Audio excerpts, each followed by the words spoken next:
Emma, sigur í rosalegum leik. Hvernig eru taugarnar eftir svona baráttu?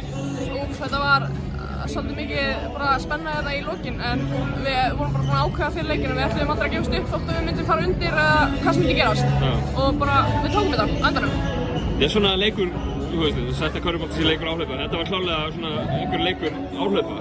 Var ekkert farið að fara undir þarna í restina, í fjórða leiklutanum? Jú, þetta var bara, bara þreyta og bara spenna, en við bara ætlum aldrei að gefast upp.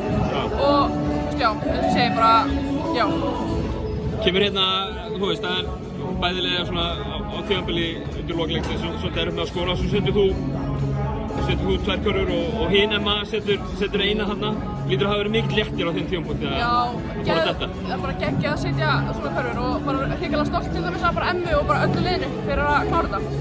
Hvað þýðingu hefur þessi titill fyrir tímabilið ykkar? Bara mikið sko, bara nú er úrslitakeppnin framundan og ég er bara mjög spennt fyrir því. Og já, fyrsti titillinn hjá flestum okkur og held ég bara félaginu. Þannig að þetta er bara hrikalega spennandi og já.